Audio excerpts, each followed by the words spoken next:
Hello and welcome to the Xtra, a sports analytics podcast powered by Kinexon Sports. Please like and subscribe on any and all of the platforms you prefer to listen to our podcast. My name is Michael Elmer, and today we're talking with Quirin Sönlein, Head of Performance at Lausanne Hockey Club. Thank you for taking some time to join us on the Xtra. Hey, nice to have me. And I'm looking forward to this talk. Cool. Quirin, you have a vast amount of experience in hockey as a performance coach, data analyst, and you've worked with player tracking systems in soccer and in ice hockey for a while now. On this podcast, we talk about how coaches collect data, then use it to get insights and take action. Or, in other words, data, insights, and action. So let's talk about data first. Can you may start by giving us a brief introduction into your career in sports data, analytics, and strength and conditioning? Yes. So again, thanks for having me. I had the chance to, during my master degrees in sports science, I had the chance to be recruited by Red Bull. So I started early working for the Red Bull company for different entities.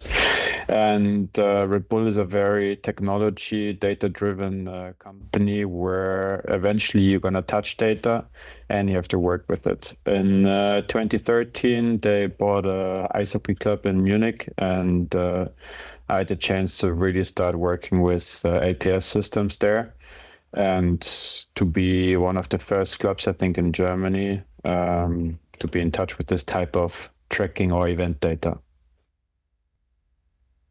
Cool. Which data points you have experienced back in the days when you worked at Munich? In Munich, we started to work with LPM and Mozio. That's a Dutch company that was kind of, I think, the groundbreakers for indoor LPS analytics. That are quite good tool. I think they still have a good tool. And we were able to play with the data back then.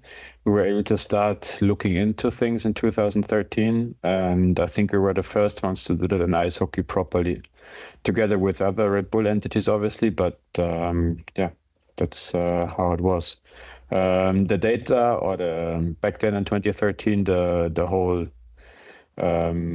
how do I start to analyze data and so on and so forth for people from sports science or from this background was not really established yet.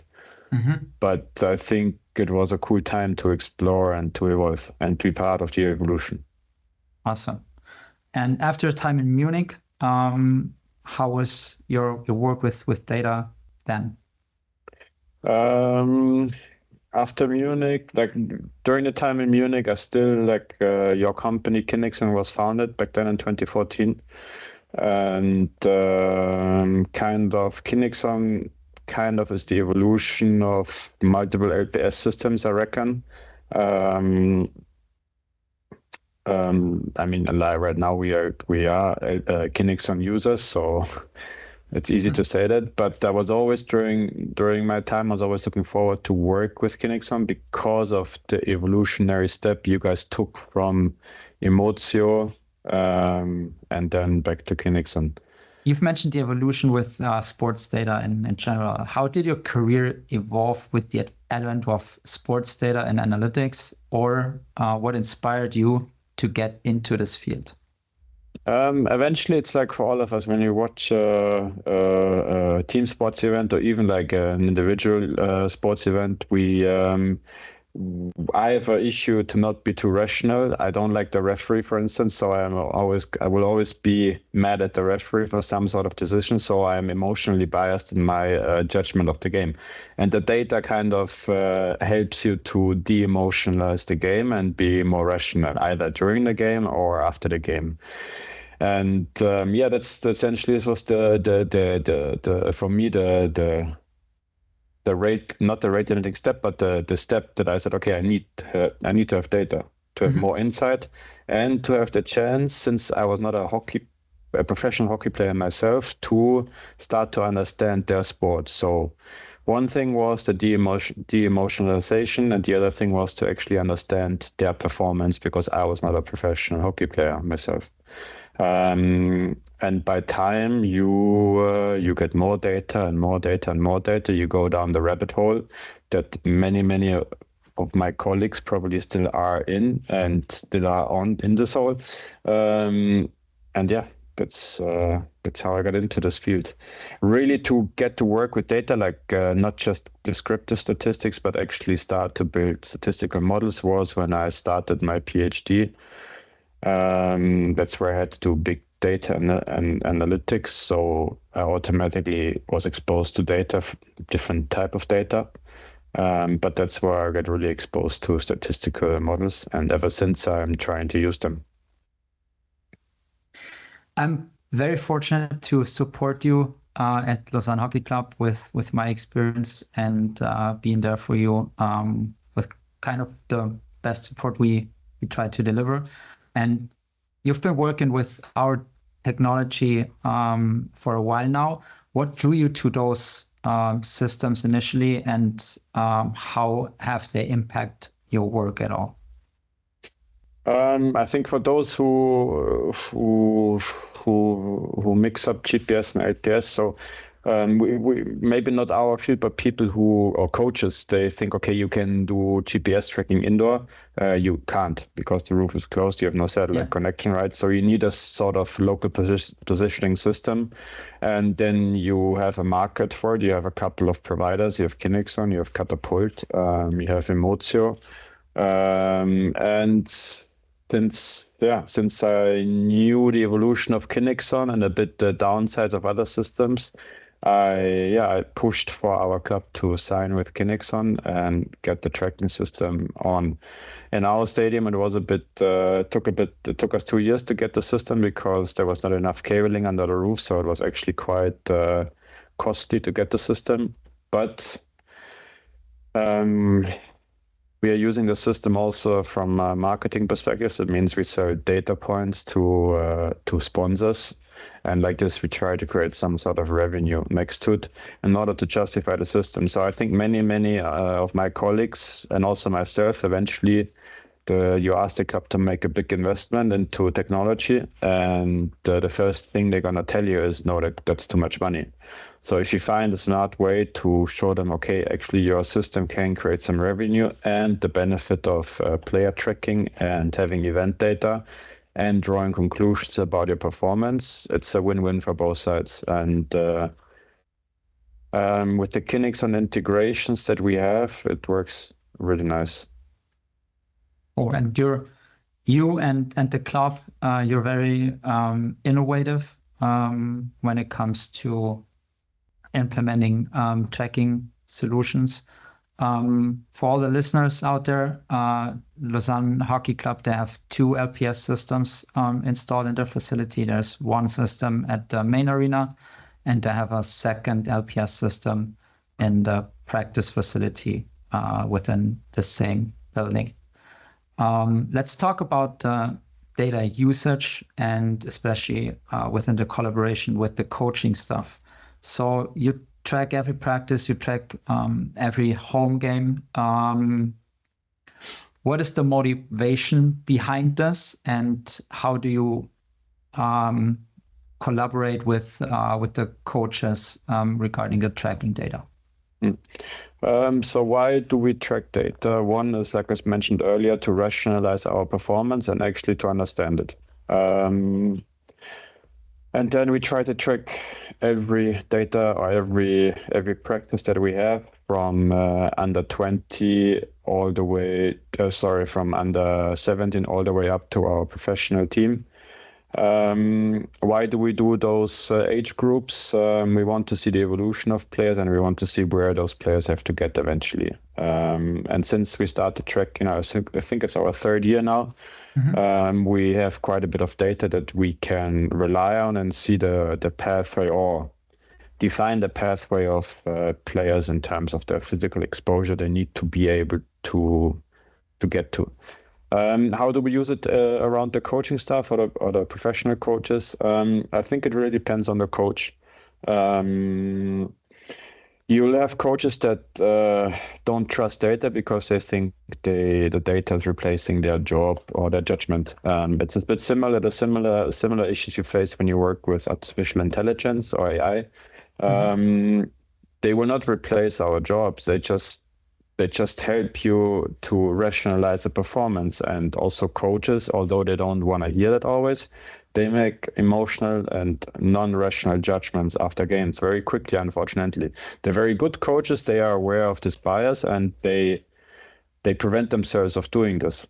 Yeah. But those coaches, if you have a coach like this who is aware of his own bias, luckily we have one like this, Jeff Ward. He's very, very easy to work with, and honestly, with him, there's not much exchange in data analytics going on. That means he's such a good coach that he intuitively, one with his vast experience, but also intuitively throughout a week, he's gonna do the loading accordingly to what I actually would have done as well. So there's a minimal interaction. Whenever they have an issue, I just go to him and say, look, this is the issue. We need to work a bit more into this direction or that direction.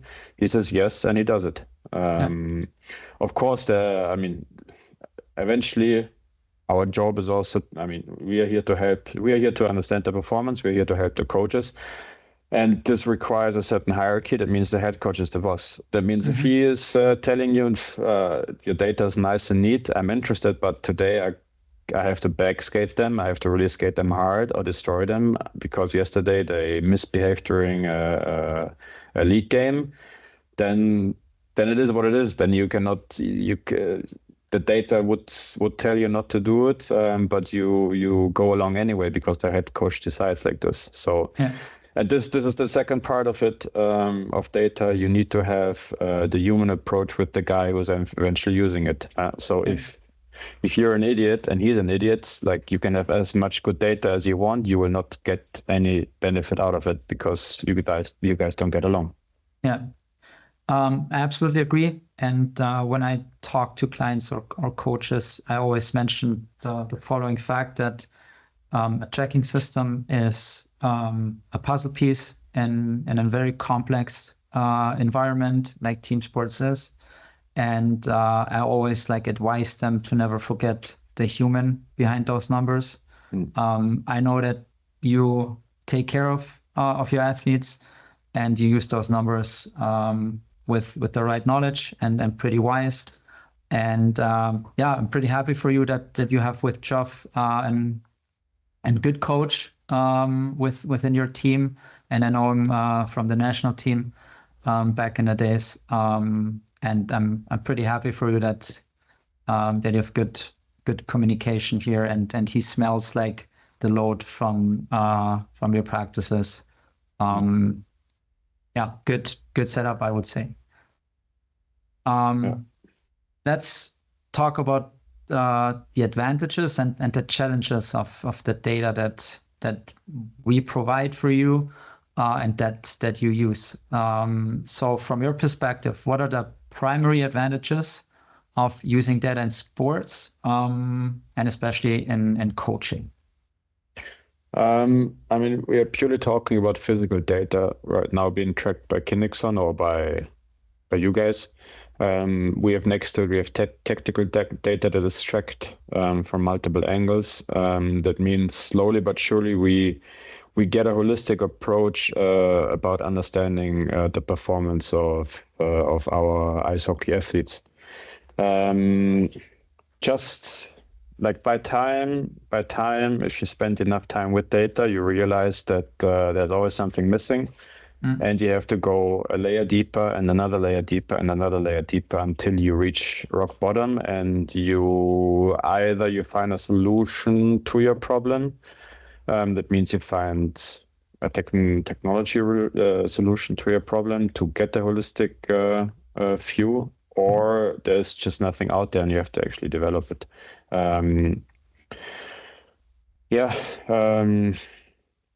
I think that's pretty much it. we get a lot from the physical part, from the raw Kinexon data for weekly loading, for game loading, to understand if we hit our benchmarks during games. We know if we don't hit those benchmarks, like the minimum threshold for certain things, we know that it's going to be pretty hard to win a game. Now, just because hitting those minimum thresholds doesn't mean you actually win the game, but it's more likely that you will. It's still like, it's not just skating or in football running. It's more than that. Yeah. So you have always a factor that you cannot control or account for. And like I said, just having a physical data is not enough. But I think there are a couple of good solutions now that you can actually have a holistic approach in performance analysis. Yeah. Do you may want to give us a little bit more information? Which data points do you use? Because you mentioned those benchmarks for in-game actions. Yeah, I think it's from the Kinexon part, from the data we use from you guys. It's pretty simple. We use the high metabolic power distance as general high intensity volume. I think that's a fair value that gives you a very good insight about the volume you need to generate to perform. And then it's like in any other speed, speed is a decisive factor. So if you don't hit your speed benchmarks, you are less likely to win. Now, you have to like what I say now might not apply for other teams. Like we know how we play. We know our coach by now. It's his third year almost. So we know him. He knows us, and we know how he wants to play. So with him, getting those benchmarks is easy. Now, if we would have a change in coaching, although having in our database for 3 or 4 years now, we probably would look at different benchmarks. So I think your benchmarking has to adapt to the playing style you do, and yeah, I think that's a process you should have. You can't use the same benchmarks for a different coach. Now there are some benchmarks maybe that just indicate generally in the league winning, but we don't have. I mean, we don't have a Kinexon league like in handball where you actually could rely on this data and you could find general benchmarks for winning a game or losing a game. We don't have to. We know it for us, but we don't have it league-wide, unfortunately. Yeah, unfortunately not. We're working on that to convince more and more teams to work with our technology. There's still something to do. But overall, within your country, there's a positive vibe going on regarding and tracking system in general. Let's stay a little bit more with your data points and which data points you use. Due to the fact that I visit you a couple of times during the last 2.5 years, I know that you're using an AMS tool to process the data a little bit further. I personally think an AMS tool is a very good tool to process not even tracking data, but also data from other providers, and to sum it up within one platform. Could you give us a little bit more insights how you use an AMS tool in your daily work? So we started to work. I mean, at this stage, you got to say that we have I'm lucky to be within an organization that is not. I wouldn't say that we are rich, but people are aware that you need to spend certain money in the technology section to progress and to move on. They understood that. So we can afford to have Kinexon, we can afford to have an AMS platform that is also not cheap. For some clubs, to have both is already a limiting factor. We started to work with Smarterbase back then when it was Smarterbase. Now it's within the realm of Teamworks. Smarter Base is our data hub where we collect all the data we gather. That means we have for our league we have the 14 inning data. That's the league provider who is giving us shot-based metrics, so more tactical insight. We have the Kinexon data that gives us the physical insights, and we have all the other data that we measure with Walt, for instance, all the jumping performance, all the force frame data, any Nordboard data, and so on and so forth. So this is our data hub, and in there we try to sort data and make further analysis. Cool. Over the years, what significant insights or patterns have you discovered through your analysis of sports data?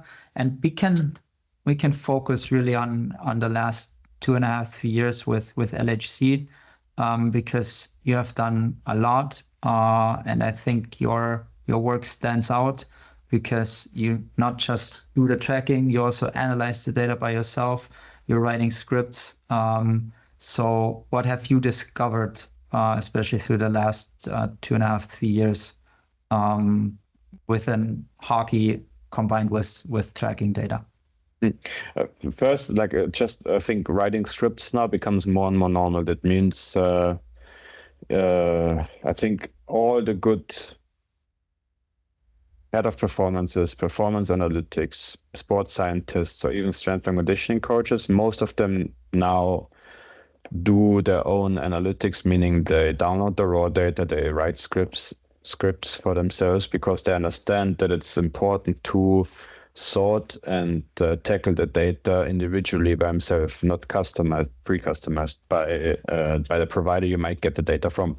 But having this said, the insights and patterns, like I said earlier, like with the rabbit hole, the more time you spend with data, the less you start to know, and the more you start to realize that's not enough. So just having physical data from you, for instance, from Kinexon, is nice and cool to answer certain questions. But eventually we are in the performance business. That means whoever wins is right. And unfortunately, all of us, my job and all the jobs of my colleagues, are rated by winning or losing in most organizations. So you want to understand how to win, and just by tracking the physical performance is not enough to understand how to win. So you need this holistic approach of having the physical data plus the tactical data to understand your performance. And then you open the realm of having valid and reliable data. The moment you have shitty data, it's the garbage in, garbage out effect. It means you track something that is not really reliable, or the data points are not reliable, then automatically your conclusions are not reliable. So I think the trend probably is now that everyone is using data, or most people, most organizations are using data. They start to work with their own scripts, to really good analytics, deep analytics, and then they try to draw conclusions, and they realize sometimes, okay, the data is not good enough. So I think the next trend will be that the top professional organizations will try to get good, reliable data in order to draw the correct conclusions and not be wrong. Because eventually what's going to happen if I tell the head coach, go left, don't go right, but left is due to unreliable data indicated, and he goes left and we are on a losing streak, or we have bigger issues afterwards, it's my head and also the head coach's head. So this is a sensitive topic, and I think now it's more and more people start to be aware of. This also is because more and more data scientists and people who actually are data specialists work in professional sports, and they make people aware of it. So I think this will be the next bigger thing, that you get high quality data, not only just data, because there's a lot of garbage out there. But yeah. Before we make a little outlook into the future, let's stay in the past with one more additional question. You guys did a very good job last season by reaching the finals and making all the way through to Game 7, which enables you to play in the Champions Hockey League this year. So the season preparation is definitely different compared to the year before. How important is the tracking data, especially in context with the Champions Hockey League games for you? So last year we had a small amount of success. We reached the finals, which we didn't win. So eventually we lost. So no one is happy. But we reached the finals, which was for the club or for the organization a success. But yeah, due to the systematic in ice hockey, you lose 1 or 2 months of training. That means you are late in your off season, and this will be transferred into your preseason starting in August normally. And we knew our benchmarks from last year. We knew what the players could. We had a small turnover in the team, so we got new players. And we tried to hit those benchmarks in a higher percentage than the years before. So we had a more condensed training approach. That means we trained more, but in a smart way, sort of, as to compare the year before. Still, the Champions Hockey League is adding more load in general, and this is something, for instance, we can easily measure with the Kinexon system. And the load right now compared to last year is between 8 and 50% higher already. Okay. So the team, I'd reckon, is probably less fresh than it was last year at the same stage. But at the same time, we managed to pull off more work, more chronic work than we did the year before. So we'll see how this turns out. Again, like if we suck, like if we are at the bottom of the league, like whatever we did, it's not good. But if you can prove somewhat that we can not, I think it's going to be hard to repeat the same success or the same event. You never know, but it's tough to do, especially in the second year. So if we can just have a decent performance the whole year, I think everyone is happy. Yeah. Oh, very interesting insights. Outlook into the future a little bit. So what do you feel is still missing in the current landscape of sports data analytics? And if you could imagine an ideal scenario, what would that look like? What's missing? I think it's, I mean, for ice hockey, it seems that you will get solutions like puck tracking and more dimensional data. By more dimensional, I mean not just shot-based metrics, but you get possession data, good, like reliable possession data. You get shot speeds, you get the amount of slap shots or wrist shots per game. You get like a more holistic approach. You get the position data of players and the goalie data related to the puck. This leaves open for like this. You open the box of Pandora for more analytics and more insights. And this is something I look forward to. And it seems that there are solutions in place for ice hockey. In other sports, I don't know, but I think it's easier to get this type of data in other sports because it's not that quick and that fast as ice hockey. And this is what I'm looking forward to have this holistic analytical approach. And I think there's no way around in the future. And then once leagues are establishing certain data levels, that means everyone has access to skating data, everyone has access to puck data or shot-based metrics. It's going to be the organizations themselves that going to decide who's going to win that race or who's going to get the most out of it. Like the better your analysts or analytics are, and the better you can put them into practice, you will be ahead. Yeah. So this will be the race, but I think the current race is to establish that everyone has access to data to have not a fair game, but to draw better conclusions overall. Yeah, and to also increase the kind of a competition inside the league or between teams, so that they have to invest in smart people like you or data analytic guys to use the data the right way and not just like checking out which player skated the most, who was the fastest guy on the ice. Like really use the data smart way, I would say. I'm not so smart though, I can tell you. You are. No, I'm not, man. I'm not the same idiot that everyone else in this chat. I know. Yeah. Because you're that smart and you have a lot of the experience based on working with Red Bull, being in soccer. From your experience, and you have also seen a different type of technologies, different type of providers. What should matter most for teams when choosing and using an tracking system or a data system? Is it more being accurate? Is it more the quality of the support? Is it an easy handling? What matters most for you when it comes to working with a tracking system? I think it is the accuracy.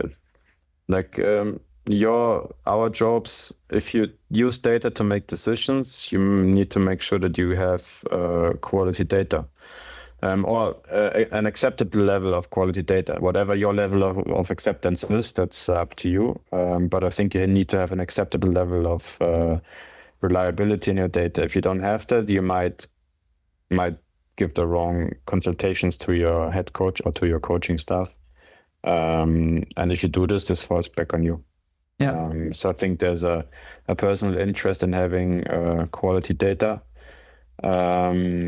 Now, is the support important? I don't know. It depends on the needs of yourself and of your club. Yeah. I don't know. I don't even know what type of support we have, but I know that like we use, for instance, what we do a lot is sometimes you forget to track a session. This happens because you do 17 other things at the same time. And then you need to call support to get the session recovered. For instance, I know that I would say every 2 weeks I have an email like this to your support team. But yeah, that's what it is. So this is a support that I need or that we need, so we chose it. But like I said, eventually it comes down to a money question. Like we chose good support, we pay for good support. Yeah. Sometimes clubs don't have that money, so they just get the hardware to measure data, they get the platform to see the data or the download data, and that's it. Yeah. Then they need to find their own solution. So it's not always fair, unfortunately. That's why a league solution in general would be fair for everyone. Like this, everyone gets the same type of data with either the same data error or the same high quality. Yeah. Absolutely agree. When I was a coach, I was also a big fan of an accurate measurement system and good working video cutting tool because the request is simply too high within professional sports to reduce the quality of any given technology. As we wrap up, do you have any final thoughts or insights you would like to share with our audience or with me? I don't know, to be honest. No, right now our team is not so like we are not performing to the standard where we want to be. So it's like one of those days, like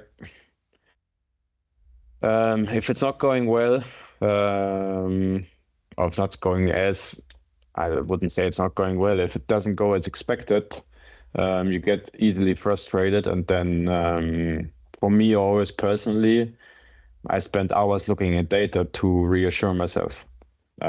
Yesterday, for instance, we played Champions League against a Norwegian team that we should have won. We didn't win for several reasons. And then afterwards, I don't know how we would say this in English, but the tree was on fire. so no one was happy. And then everyone who works in professional sports, I think also professional businesses, if the outcome is not as expected, you question quickly everything. And that's what happening in sports every day. Like if the moment you don't perform, everything gets questions. Are the players tired? What do you do next to the on ice training? What do you do on the ice? What did you do in the games? What did you change? Like, and ice hockey is for this quite easy because it's hard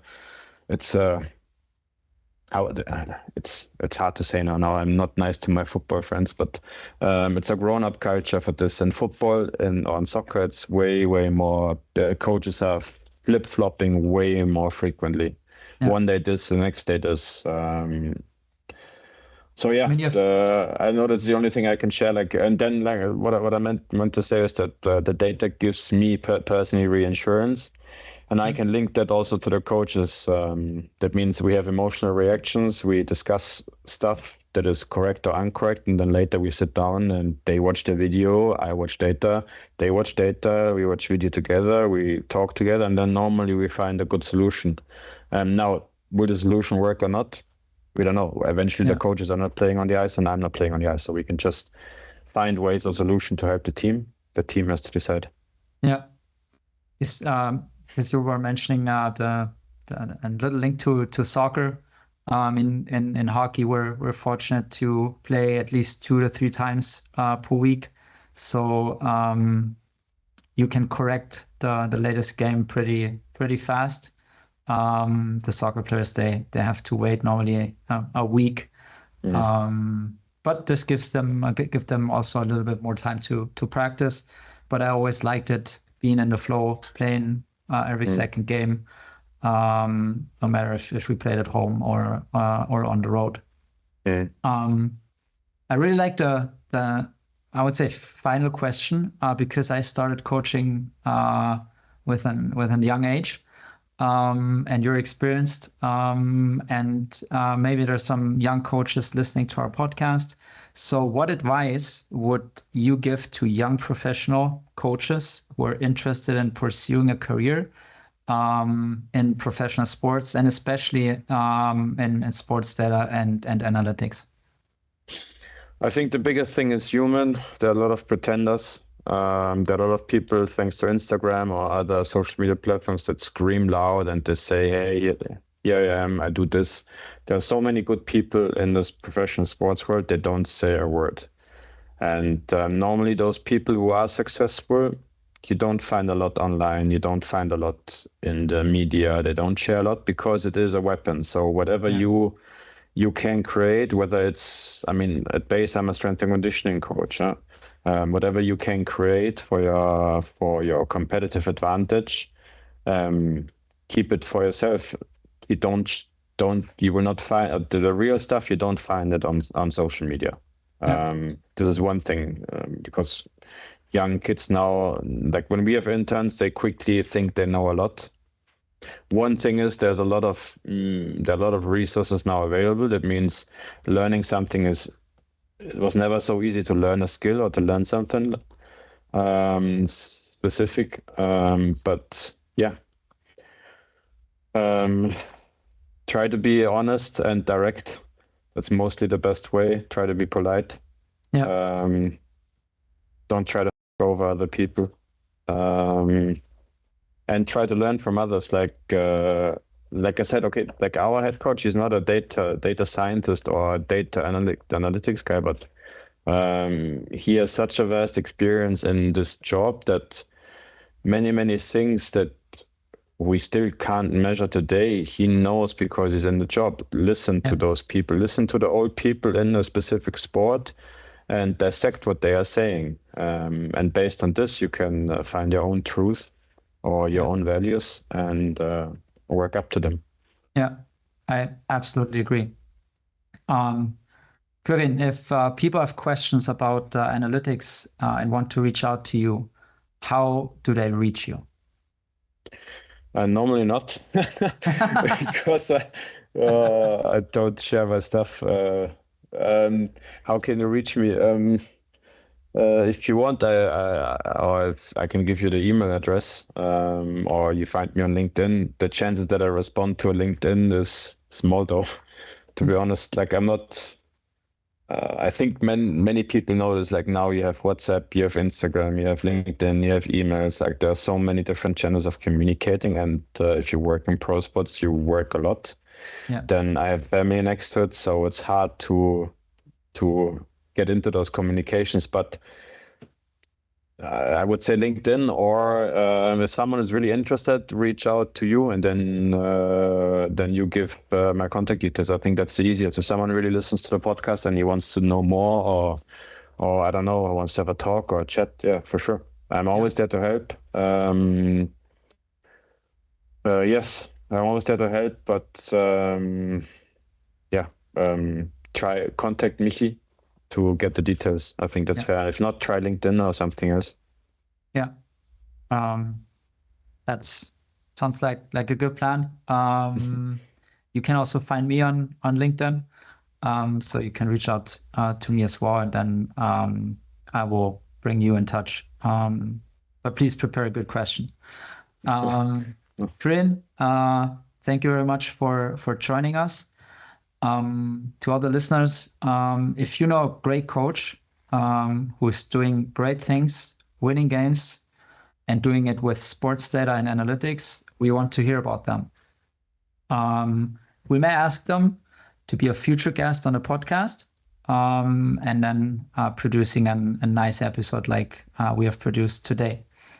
You can find us on Twitter and Instagram at Kinexon Sports, or look for us on LinkedIn at Kinexon Sports and Media.